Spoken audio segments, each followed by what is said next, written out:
जय हिंद। आज हम लोग पढ़ने वाले हैं वर्ब के बारे में। पिछले वीडियो में हमने सेंटेंस के बारे में पढ़ा था और हमने सेंटेंस के बारे में जाना था कि सेंटेंस क्या है। Sentence is a group of meaningful word, यानी कि ग्रामर का सबसे बेसिक चीज सेंटेंस है। उसके बाद हमें वर्ब के बारे में समझना होता है। सेंटेंस के बारे में हमने समझ लिया। और सेंटेंस में दो चीज होते हैं, पहला सब्जेक्ट एंड दूसरा प्रेडिकेट, जो विधेय कहलाता है, जो पीछे लगता है। आज हम लोग वर्ब के बारे में जानने वाले हैं। ये इसमें दो प्रकार के होते हैं। पहला फाइनाइट वर्ब, वर्ब के बारे में आज हम लोग जानने वाले हैं। पहला है फाइनाइट वर्ब एंड दूसरा है फाइनाइट वर्ब, जिसे मेन वर्ब भी बोल सकते हैं या प्रिंसिपल वर्ब भी बोल सकते हैं या लेक्सिकल वर्ब भी बोल सकते हैं। ये भी तीन प्रकार का होता है। ट्रांजिटिव वर्ब, जिसे हम सकर्मक क्रिया कहते हैं, जैसे काम करना, गो, जाना, कम, आना, ये सब में बल लग रहा है तो ये सब सकर्मक क्रिया हो गया। एंड दूसरा प्रकार है इंट्रांजिटिव वर्ब, अकर्मक क्रिया, जिसमें कोई काम नहीं होता, जैसे लाफ, वीप, साई, एटीसी। जैसे हंसना, इसमें कोई वर्क नहीं हो रहा है, हंसना डायरेक्ट हंस दिए। रोना, इसमें कोई वर्क नहीं हो रहा है। शर्माना, इसमें कोई वर्क नहीं हो रहा, जिस प्रकार ये अकर्मक क्रिया कहलाती है। एंड थर्ड है लिंकिंग वर्ब या हेल्पिंग वर्ब। ये जो है, ये कर्ता और कर्म को दोनों को एक वर्ब के सहारे जोड़ता है। जैसे Ram is a good boy, Ram एक अच्छा लड़का है।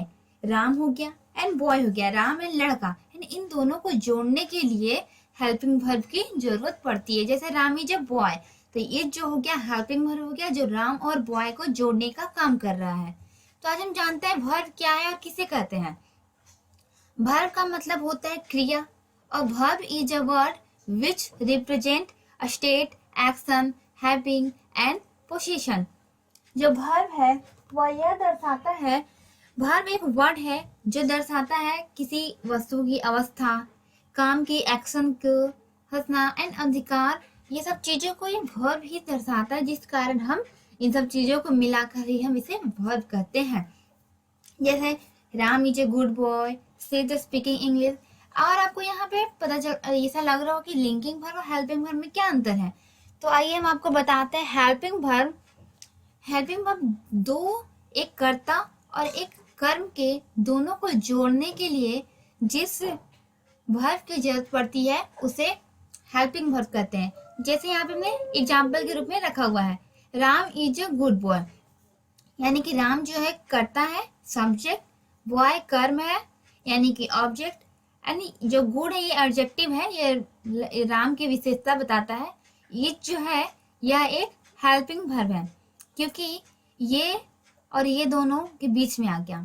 लेकिन और लिंकिंग वर्ब किसे कहते हैं, तो लिंकिंग वर्ब उसे कहते हैं जैसे कि एक हो गया कर्ता और दूसरा हो गया कर्म, और दोनों के बीच जो जोड़ता है उसे लिंकिंग वर्ब भी कहते हैं। बस थोड़ा सा फर्क ये है कि ये जो लिंकिंग वर्ब है ना, वो एक नाउन को जोड़ता है, और हेल्पिंग वर्ब जो है वो एक वर्ब को जोड़ता है।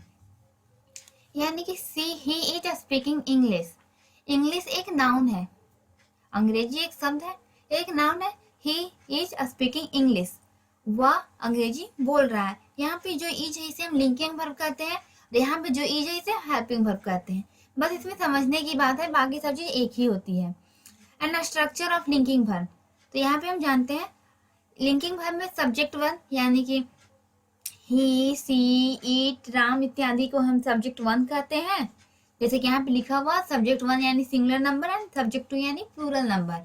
Subject one plus is plus complement plus other word, और subject two plus are plus complement plus OW other word.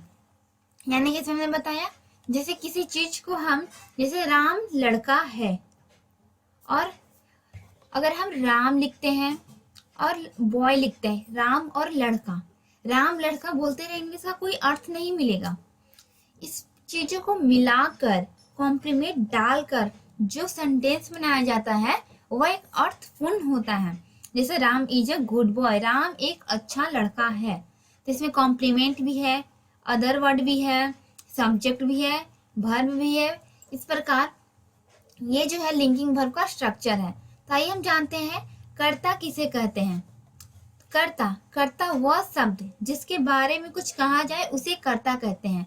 जैसे कि Ram is a good boy, Ram के बारे में ही कहा जा रहा है। अगर लिखा जाए इज ए गुड बॉय, अच्छा लड़का है, क्या पता चलेगा कौन अच्छा लड़का है, कहाँ अच्छा लड़का है। यहाँ से कहीं भी किसी के पास इसके आंसर पूछने जाओगे ना, किसी को कुछ समझ में नहीं आएगा।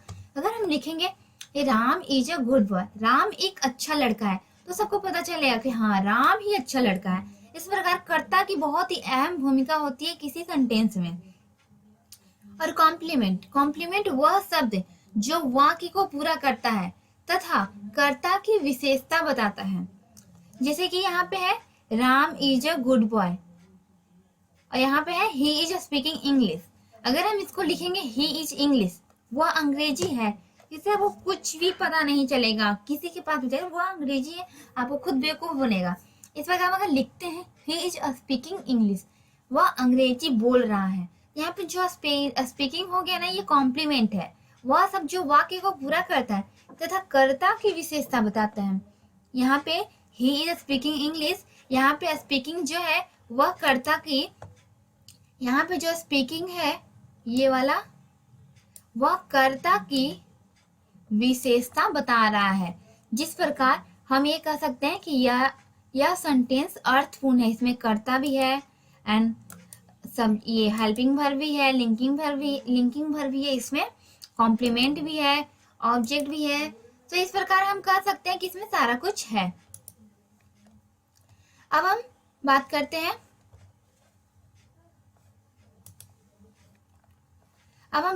हैं, जैसे देखिए यहाँ पे मैं कॉम्प्लीमेंट का एग्जांपल दिया हुआ है। जैसे he is intelligent in English, वह अंग्रेजी में तेज है। यहाँ पे सब्जेक्ट हो गया ही और कॉम्प्लीमेंट हो गया इंटेलिजेंट। यदि कोई हिंदी वाक्य का कर्ता वाक्य के अंत में आता हो तो उस वाक्य को परिचयात्मक वाक्य कहा जाता है। उसकी बनावट इस तरह किया जा सकता है, जैसे देर प्लस इज या आर प्लस S1 या S2 प्लस अदर वर्ड। जैसे कि देर इज अ टेम्पल, वहाँ एक मंदिर है। देर इज अ टेम्पल, वहाँ एक मंदिर